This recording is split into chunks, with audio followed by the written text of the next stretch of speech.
Hola, estamos aquí de nuevo. Vamos a continuar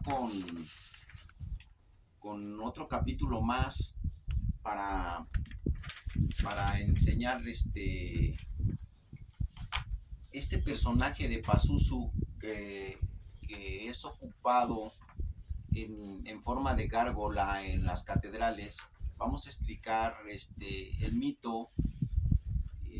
Concluyendo el capítulo anterior, tomamos como referencia la saga de las películas del Exorcista para explicar cómo Hollywood pues hizo una versión muy exitosa de, de, de este demonio, de esta entidad demoníaca, pero no es totalmente apegado a lo que nos cuenta la mitología. Por lo cual vamos a continuar un poquito explicando lo de la película, pero vamos ahora a abordar ya del tema desde el punto de vista de las tablillas sumerias y desde el punto de vista de lo que dice la mitología de Babilonia, Asiria, lo que es todo la meseta de Mesopotamia y de dónde surgió ese mito que, que era muy poderoso. De hecho, Pazuzu fue el demonio, digamos que el más temido de todos los demonios del desierto. Era el jefe de todos los demonios, por lo cual había gente que lo adoraba y creía mucho en él, y el cristianismo se encarga de minimizarlo y de tratar de ocultar el verdadero, el verdadero origen o el mito de las gárgolas de Pazuzu. Bueno, pues comenzamos. Pazuzu procede de los mitos de mesopotámicos. Es el hijo de Jambi, dios del mal y hermano de Juntaba, un gigante encargado de custodiar los amplios bosques de cedros de la región. Pazuzu es un demonio, pero no en el sentido que ahora le damos a ese término. Es un daimon, un espíritu no precisamente maligno. Los mitos mesopotámicos le asignan el título de príncipe de los vientos, concretamente del viento del suroeste. Fíjense que este dato es importante porque eh, debido a que del viento del suroeste se dice que en el suroeste habían unas montañas y que allí era la casa de este Pazuzu. Y pensaban que cuando había ese viento traía las pestes y las plagas. O sea, era una forma de que ellos definían o querían concebir por qué, darle una explicación por qué llegaban las pestes. Y como esta entidad vivía allí en los montes del suroeste, pues decían que las traía Pazuzu. A pesar de provenir de una familia integrada por seres específicamente malignos, el propio Pazuzu lucha a favor del bien. Ahorita vamos a explicar por qué. Es el principal antagonista de Mashtu. Mashtu, a ver cómo se los explicaré. Mashtu es una demonia muy antigua, que es del mismo linaje de Lilith. Ya habíamos hecho un especial de Lilith. Eh, esta Mashtu era la esposa de Pazuzu, su pareja. Pero ¿qué pasa? Que ella tenía la misma animadversión contra la mujer, porque se dice que Lilith en cierta forma no estaba de acuerdo con que su género fuera débil, quería estar a la par de Adán. Entonces ella no quería esa mujer sumisa o la mujer que procrea y que cuida a sus hijos y todo. Entonces, en alguna forma, pues Lilith se hizo rival de las mujeres que iban a dar a luz y se le castigó de que toda su prole muriera rápidamente o quedara convertida en una especie de vampirismo. Bueno, pues esta Mashtu es del linaje de Lilith en la mitología. Todo esto es mitología, ¿eh? No hay que tomarlo al pie de la letra, pero nos va a hacer entender por qué es muy importante ese personaje, aunque sea un mito. Porque también un mito puede ser el mito bíblico o la figura de Yahvé, pero eso no le quita la importancia histórica que le ha dado a la humanidad. Para empezar por el calendario que nos regimos, pues igual este personaje es un mito. O sea, no es que uno crea que existió y que todo lo que dice es al pie de la letra, pero de ese mito trajo consecuencias hasta la fecha, que las vamos a especificar. Bueno, entonces decíamos que el principal antagonista era Mashtu, y este Pazuzu no estaba de acuerdo con su pareja, con Mashtu, y la combatía. Un demonio femenino, este Mashtu, despreciable, cuya única ambición era causar daño a las mujeres. Está emparentada con Lilith, madre de los vampiros, condenada a parir y a ver cómo su prole se desvanece en el mismo lapso. Ambas, por rencor a su género, son enemigas de la maternidad.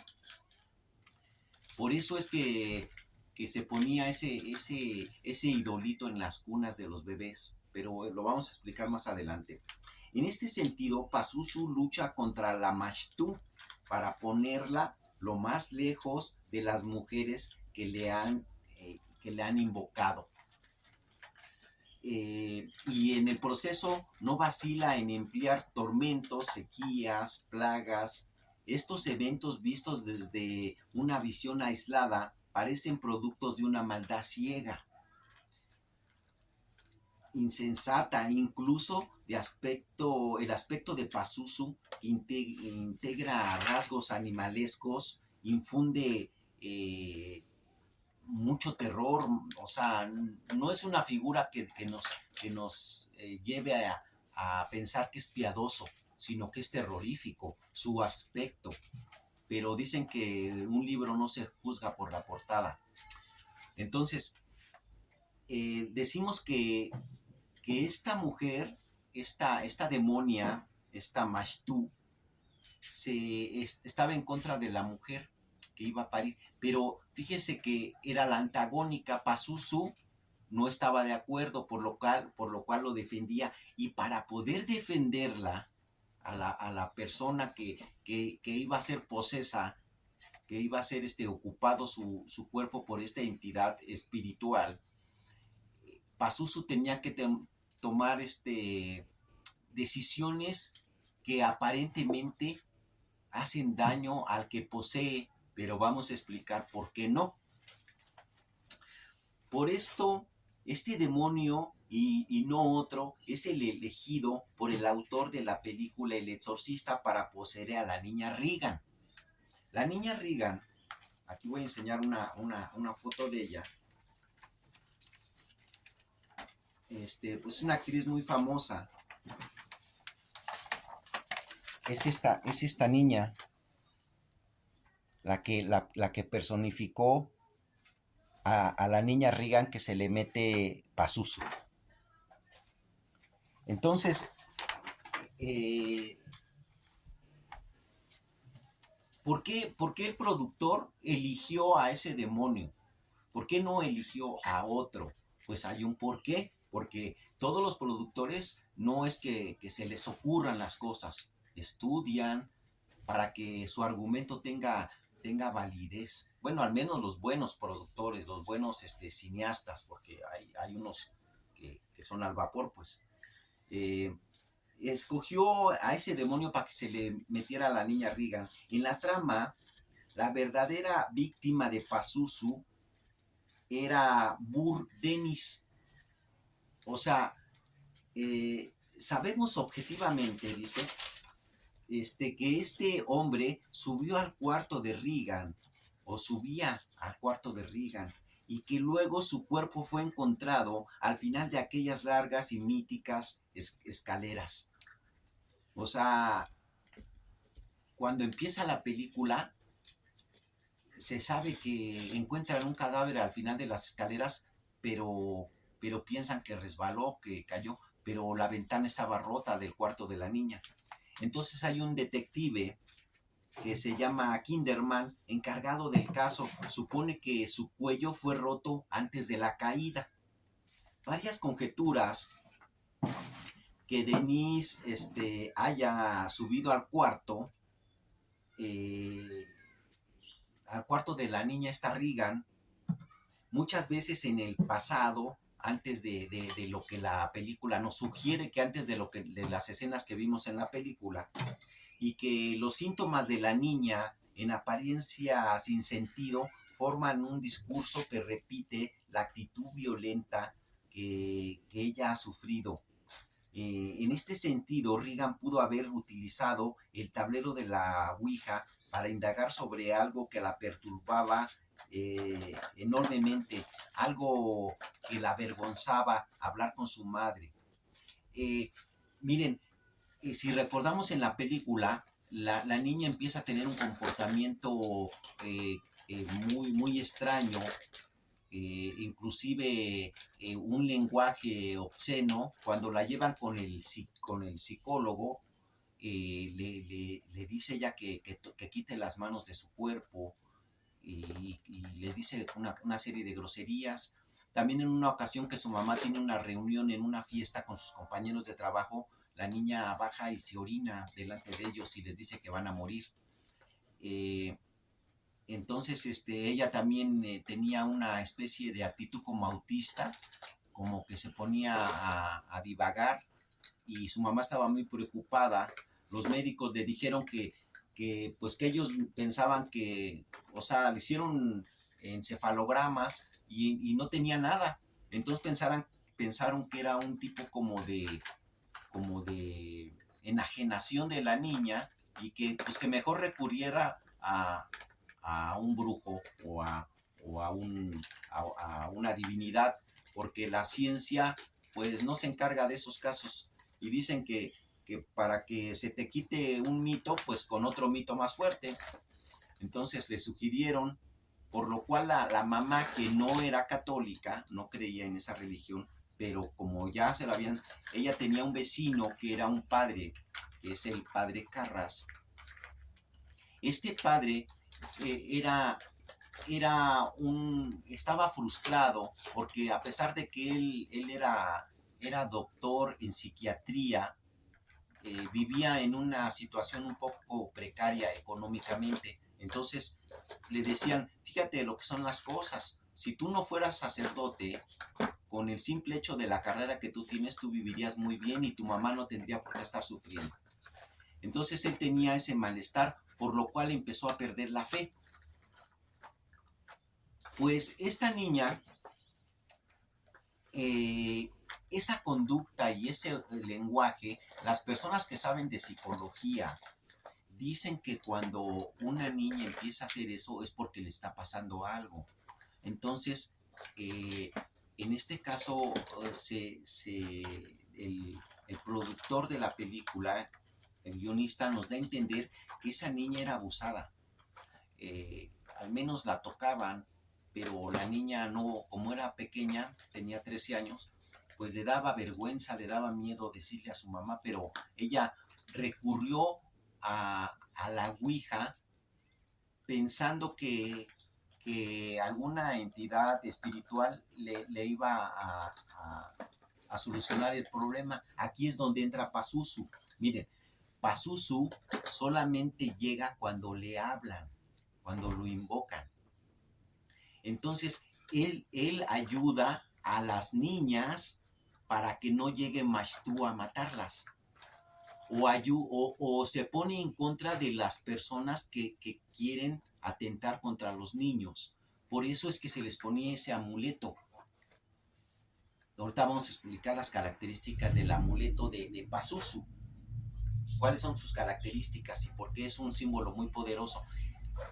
Entonces, él, en realidad, la demonia es Mashtu, la que posee, la que quiere poseer a la niña. Pero se le mete Pazuzu para protegerla, no solamente de Mashtu, sino de las personas que le han hecho daño. En este caso, por eso mata.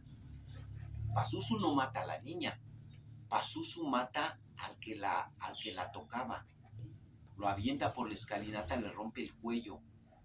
Y también mata al padre Carras al final, porque él también, Pazuzu, acusa al padre Carras de que dejó morir a su mamá en un asilo. Eso pasa en la película. Entonces, fíjense, aquí, ¿a quién está perjudicando Pazuzu? No está perjudicando a la niña. Aparentemente sí, porque él tiene una personalidad de apariencia detestable, pero tiene que hacerlo para combatir a Mashtu. Ya quedamos según la mitología, esto no lo dice la película, esto lo dice la mitología. Vamos a continuar. Con esta hipótesis, la figura de Pazuzu aparece como un blindaje, una barrera que recubre a Regan para alejarla de los acólitos de Mashtu, aquellos que han lastimado su feminidad. La madre de Regan es cómplice involuntaria y como tal es tratada por Pazuzu violentamente. ¿Por qué dice que es cómplice involuntaria?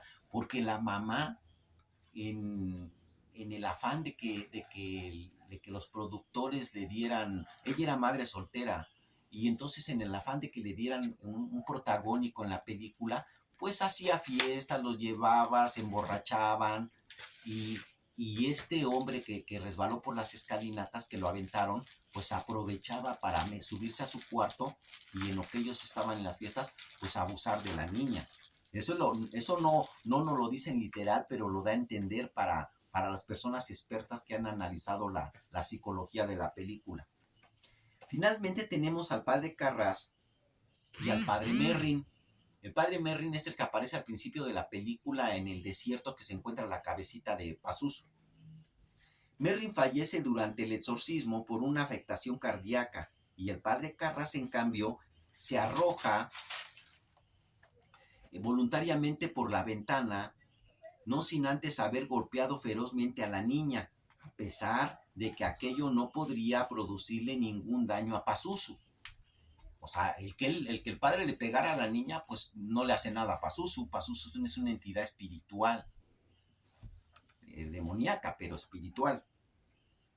Entendiendo que las únicas dos maneras de salvar a la niña son una, o matándola, o bien recibiendo él mismo, o sea, el mismo padre, a Pazuzu en su cuerpo, que ofrece para esta segunda opción, y por fin se lanza escaleras abajo. O sea, el padre, cuando ya se le mete Pazuzu a él decide, está agobiado porque también esta entidad lo presiona mucho, lo culpa de que él dejó morir a su mamá en un asilo psiquiátrico de muy mala reputación. Entonces él pues tiene ese cargo de conciencia y cuando se le mete Pazuzu, él se avienta por la escalinata, cuesta abajo. A los ojos de Pazuzu, el padre Carras es culpable de traicionarla a la feminidad también sagrada. O sea, la feminidad sagrada es la madre. Y constantemente le recuerda y le reprocha durante el exorcismo haber abandonado a su madre en un asilo psiquiátrico. Finalmente Pazuzu desaparece cuando la amenaza contra Regan desaparece. O sea, eso confirma la versión. O sea, cuando ya se mueren los dos padres, el padre de Merrin, que ahora vamos a explicar por qué, ya explicamos en el otro capítulo por qué era rival de Pazuzu. Cuando muere el padre Merrin, cuando muere el padre Carras, que dejó morir a su mamá en el asilo, y cuando muere el que la tocaba al principio, Pazuzu ya no tiene razón de estar ahí y se va. O sea, ya cumplió su misión de proteger ¿a quién? A la niña. Aunque tuvo que matar a esos personajes y hacer pasar muy mal a su mamá. porque la misión de Pazuzu es proteger a quien lo invoca, y en este caso, el que invocó a Pazuzu fue la niña por medio de la Ouija. Bueno, Pazuzu en las tablillas sumerias, ahora vamos a explicar de dónde viene este mito. En las tablillas sumerias, el mito viene del mito de Su, el pájaro, un pájaro volador que se llamaba el pájaro Su, una entidad demoníaca representada en forma de águila, león, leontocéfala. El relato del pájaro Su fue reconstruido por los arqueólogos por dos versiones acadias, una de origen paleobabilónico y la otra de Asiria. Ahí se nos expone una historia impresionante. Resulta que este ser Pazuzu logra usurpar el poder al dios Enlil. Una serie de tablillas, las del mito de Su, engrosan el concepto de que los Anunnakis eran realmente seres extraterrestres de avanzada tecnología.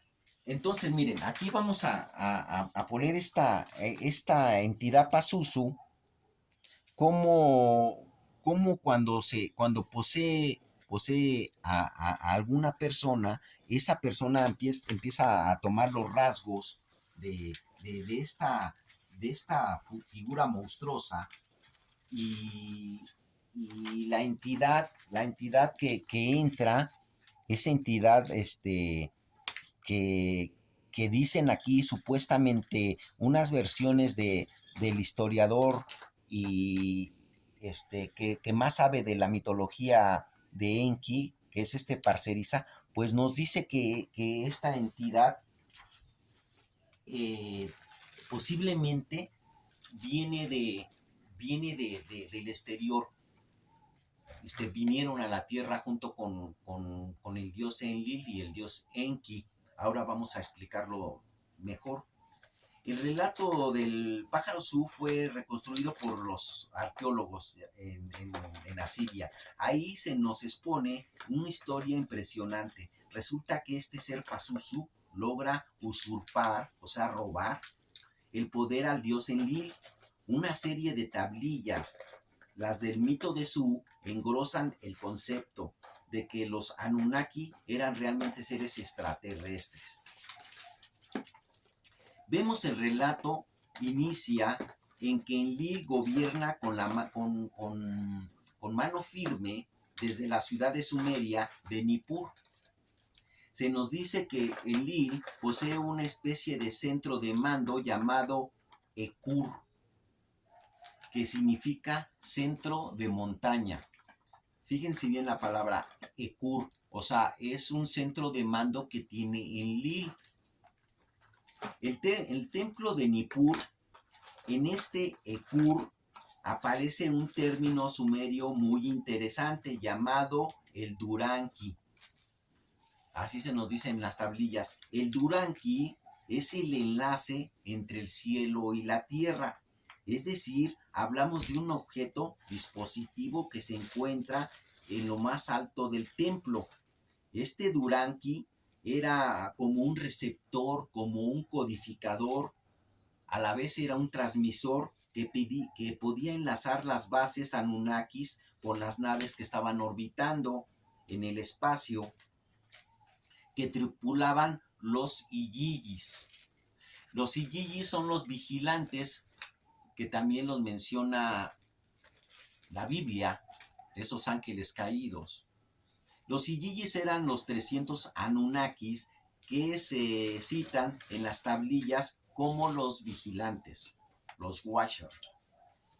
Los Igigis poseen grandes ojos que parecen más bien visores, y los Igigis eran los astronautas Anunnakis.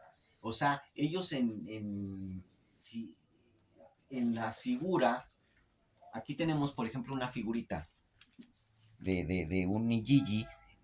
Los ojos eran demasiado grandes, parece como que tuvieran un visor. Entre una de sus cualidades son representados con alas y otros atributos que tiene Pazuzu, estos Igigis. Estos Igigis son de la familia de Pazuzu, son de la misma, del mismo género, de la misma raza. Los Igigis poseen grandes ojos, que son como visores. Pues bien, el mito de Su nos dice que Pazuzu era uno de estos Igigis. O sea, el Pazuzu, el que estamos en cuestión, era un Igigi.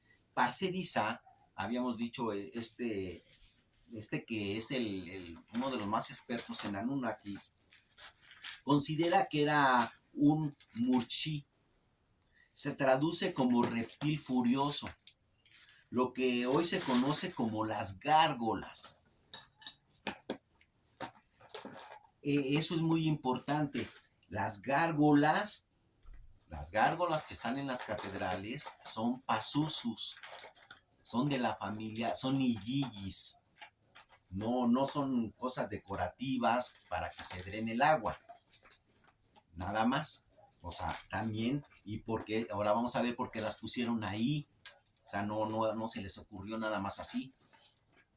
Entonces, estos Pazuzus son reptiles furiosos, como las gárgolas. Esto dado por su apariencia física y su aspecto alado. Tanto una gárgola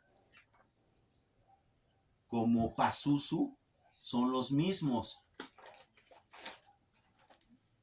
El relato dice que Enlil le ofrece confianza a Su para que tenga acceso al centro de comando del Duranki. Dice el texto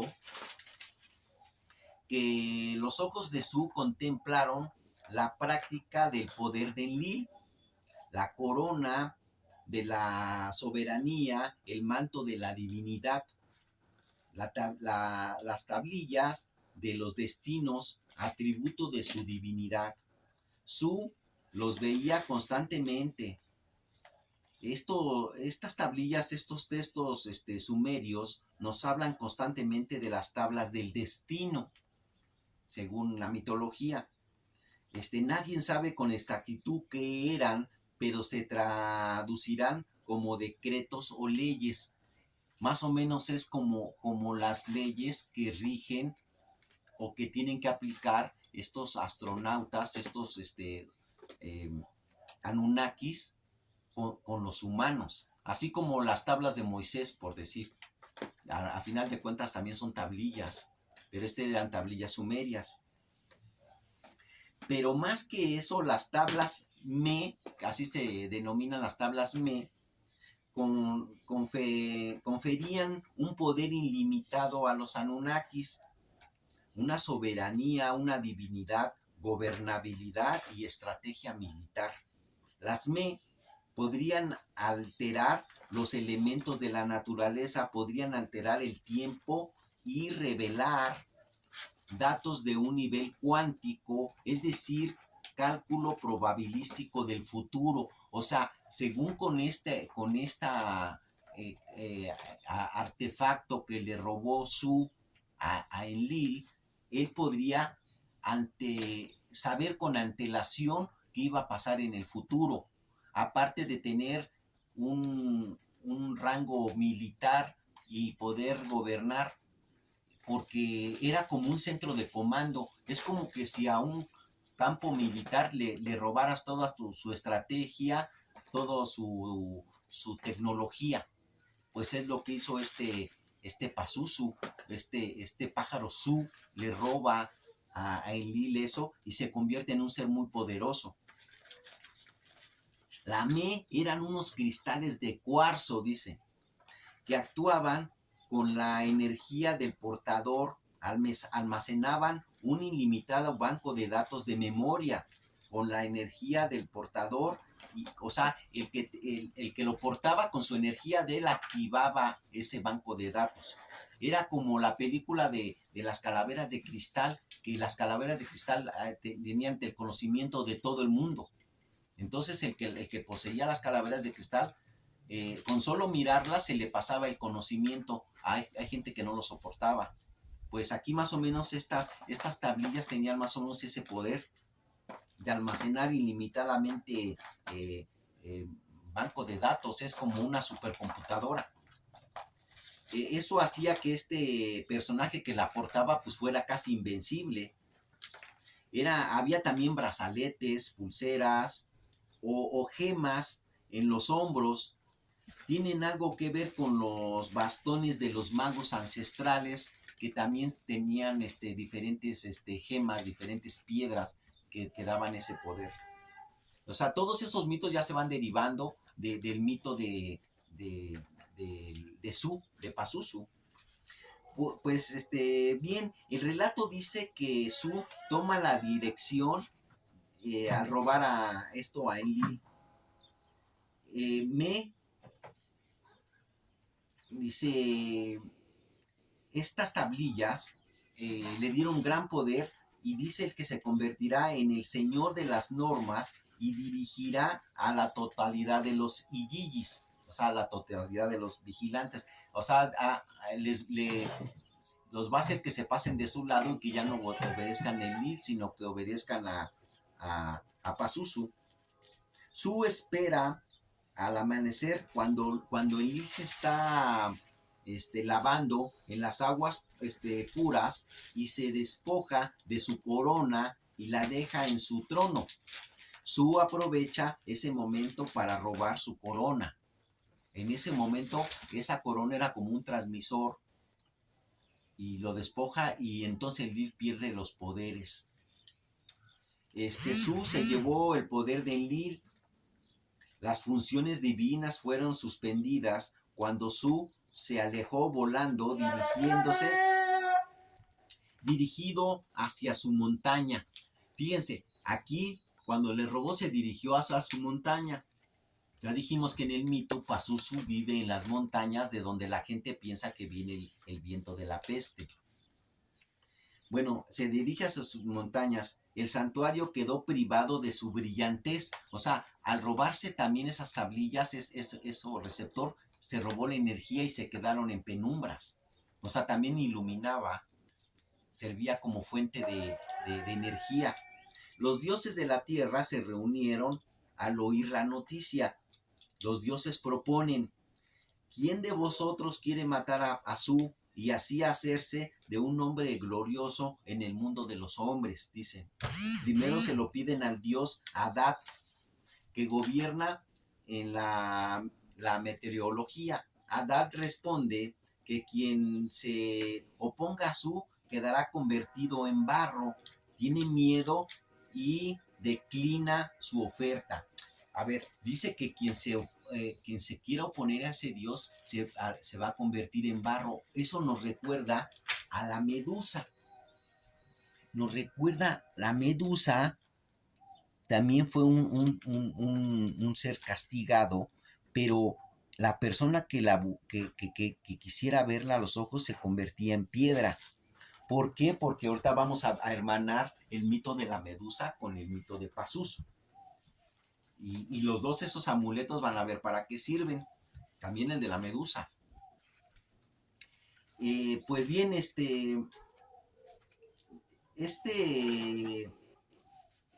declina, le da miedo y dice, no, yo no peleo contra esa entidad muy poderosa y no va a ser que yo me convierta en barro. Nadie se atreve a pelear contra Pazuzu, dado el poder que él posee.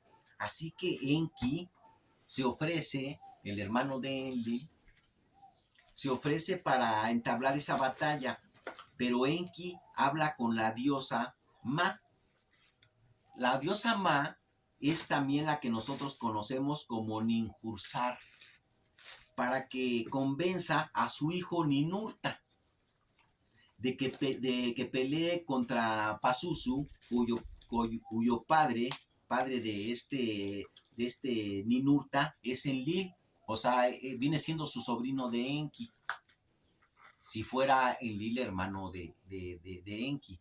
Entonces Ninurta le dice, que le dice a su mamá, a Ninhursag, convence a tu hijo para que él pelee.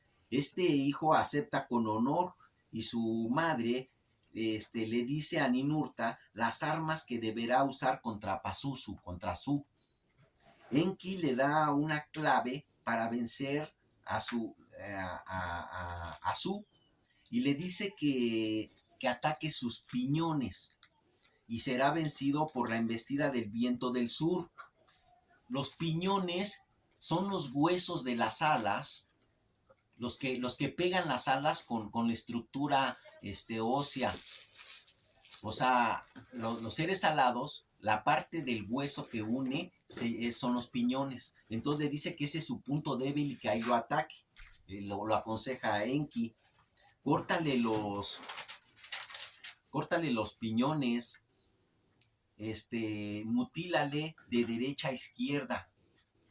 Ya pues decimos que estos son los huesos de las alas de una ave, así se denominan los piñones.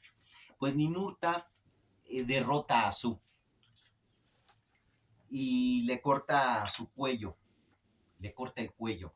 Miren, Pazuzu era el más poderoso de los demonios del panteón sumerio, el más poderoso de los demonios del panteón sumerio, también del panteón acadio, asirio, babilónico, es decir, de toda Mesopotamia antigua, porque es muy importante que diga, si era el demonio más poderoso, a quién hay que combatir? La religión, cuando nace la religión cristiana, judío-cristiana, pues al demonio más poderoso. En ese tiempo no era el diablo, todavía no, eso ya fue más para acá, con lo de San Agustín, Dante Alighieri y todo, lo del infierno. En ese tiempo el demonio más poderoso no era Satanás, no era Lucifer, era Pazuzu. O sea, Pazuzu era el rival de Yahvé. Pero ¿quién es Yahvé? Yahvé es Enlil, según los sumerios. Los expertos lo saben. Entonces, si Yahvé es Enlil y Enlil es el malo, porque el bueno era Enki, después vamos a hacer una saga de los Anunnakis, pero los que ya saben. Entonces, si Pazuzu era el demonio más pedido de toda Mesopotamia, era el rival a vencer. Esto nos va a explicar lo que pasó en las películas, por qué la gente seguía adorando a esa deidad y por qué el cristianismo lo entierra, lo borra de la historia, para que ya no lo sigan adorando, como hicieron con los dioses, como las deidades de América Latina. Bueno, la iconografía de esta estatuilla mide unos 15 centímetros, o sea, es pequeñita. Está en el Museo de Louvre. Tiene una argolla en la parte de arriba para colgarla como protección. O sea, la cabecita tiene una argollita. Ya habíamos dicho, pues, ¿quién se va a querer colgar un demonio en el cuello? ¿Cómo para qué? Ah, porque este no era nomás un demonio, era una protección. La representación de Pazuzu era un objeto apotrofaico. Fíjense en la palabra apotrofaico, que significa que está en actitud de atacar y en forma pasiva de defender, o sea, defender a mi propio, al que lo porta, del personaje del mal que lo ataca. Y en ese tiempo se consideraba uno de las peores maldiciones el que te echaran lo que nosotros ahora le decimos el mal de ojo. O sea que la vista es muy poderosa y la vista puede causarte daño. Eso era, hasta la fecha se cree que la envidia y muchas otras cosas son transmitidas por la vista. Que causa el ojo de la envidia de la persona que quiere perjudicarte. Esto puede protegerte también en los pórticos, también en las puertas. Por eso ponen el escudo nobiliario o ponen un ángel ahora o ponen un delfín o ponen el pescado que representa a Jesús o se pone una cruz, la cruz donde crucificaron a Jesús. Pues así como ponen todas estas protecciones, en las iglesias ponían una gárgola, o sea, ponían a Pazuzu, pero eso como que ya se perdió. Solamente lo hacían, ¿quién? Pues los argonautas, los constructores de las catedrales góticas, porque ellos saben todo esto que les estoy narrando.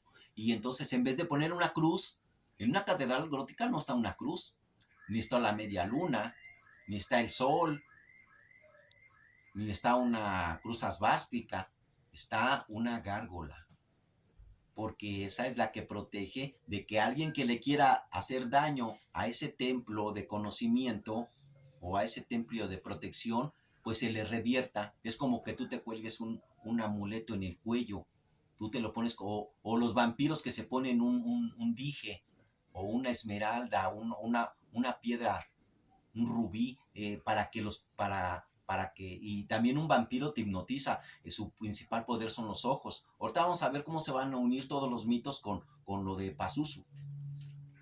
Bien, continuamos. Dice, se coloca también en las puertas, también se le pone un ojito de venado a un bebé para que no le hagan mal de ojo las señoras envidiosas que dicen que el niño está muy bonito. Todos esos mitos vienen de ahí, nomás que ya se han perdido. Bueno, esto puede ponerse también en un pórtico, ya te protege de cualquier hechizo, de cualquier persona que tenga poderes mágicos o que se ostente de decir que tiene poderes mágicos. Sobre todo el poder de la mirada, que es el mal causado por el ojo. Por eso, miren, aquí tengo este dibujito. Ustedes van a ver que el ojo en la magia es muy importante, muy, muy importante. Inclusive los billetes de dólar ostentan la pirámide truncada con el ojo que todo lo ve. Es parte también de este mismo mito. Este poder de la mirada es el mal causado por el ojo. La figura de Pazuzu está compuesta por elementos mágicos. Tiene los ojos que hechizan, la mano que protege de los espíritus malignos, la mano superior en los espíritus del cielo y la mano inferior en los demonios del submundo. Tiene un falo grande que normalmente da la vuelta y se porta detrás y tiene una figura que se ve monstruosa, que atemoriza y distrae. La máscara y la boca abierta con la que asoma la lengua. Esto se interpreta como la boca viene siendo la vagina y la lengua el falo.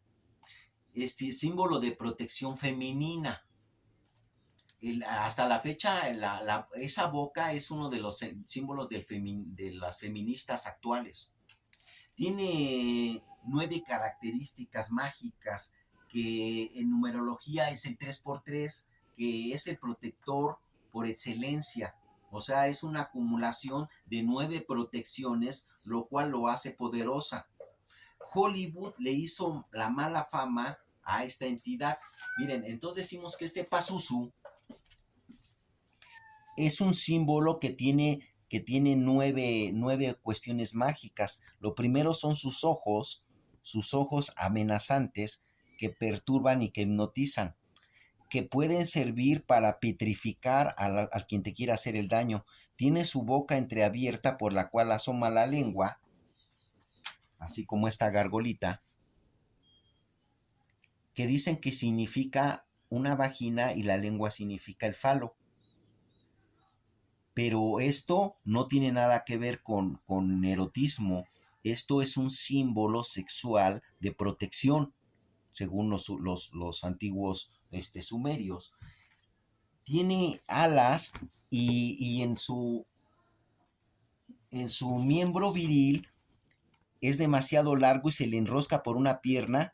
Es tan largo que a veces pasa para atrás y en la puntita de donde termina hay una serpiente que también es otro símbolo mágico de este Pazuzu. Entonces, posee varias cosas que hacen que el hechicero que quiera interponerse a esta deidad, pues lo venza, porque es una acumulación de elementos mágicos que sirven como protección. Por eso es que tienen una argollita en la parte superior, para que se colgara y la trajera uno como si fuera lo que ahora hacemos con el crucifijo, de colgárnoslo para que nos proteja del mal. Pero esto es antes a la religión católica y a la religión cristiana. Esto viene de Mesopotamia, de la cultura más antigua del mundo. O sea, no le pudo haber copiado esto al otro, más bien el otro se lo copió a esto. De hecho, la mayoría de la Biblia es copiada de las tablillas sumerias y de otras mitologías. Pazuzu es usado como un amuleto, como una cabeza de una gárgola, o sea, como la medusa. La medusa también, los que saben el mito de la medusa, era una entidad maligna, igual que Pazuzu. Pero ¿qué pasó? Que cuando Perseo quiere derrotar a Leviatán, va y le corta la cabeza a la medusa para que al Leviatán, al ver a la medusa, se vuelva de piedra y así lo derrota. O sea, lo que era una figura demoníaca se convirtió en una protección para el pueblo, porque esta figura también tiene la boca entreabierta, también se le sale la lengua, también tiene serpientes como la serpiente que tiene en el falo Pazuzu, también tiene los ojos destellantes rojos y también tiene todas esas protecciones, eran un común de todos los amuletos. Entonces, la medusa también hay gente que se la cuelga, los etruscos, se la cuelga como para que si alguien te quiere hacer daño, ella no me está mirando a mí no me puede dañar, pero sí está mirando a quien me quiere dañar y lo petrifica y le quita el poder. Entonces, esta figura también, esta gorgona, también sirve como protección, igual que Pazuzu. Bueno, este Pazuzu es usado como amuleto, igual que la medusa. Atacan al mal de ojo, tienen los ojos mágicos de Lamé, que convierte en la piedra a quien adquiere la mirada frente. Todas las figuras que son aprotopáicas, o sea, que atacan y defienden, o sea, van sumando todos estos elementos mágicos. El hechizo o persona que te mira mal porque te tiene envidia normalmente pierde su fuerza antes de observar los órganos sexuales y se cubre los ojos. Dicen que, bueno, esto las personas que son expertas dicen que un hechicero o un brujo como que no tiene tolerancia a la sexualidad, porque la sexualidad en definitiva es parte del amor. Entonces, si tú quieres desarmar a un hechicero, lo puedes usar distrayéndolo sexualmente. Entonces, parte de que ellos como que no pueden ver, fíjense, se escandalizan de ver la sexualidad, los hechiceros, pero todo es hipocresía.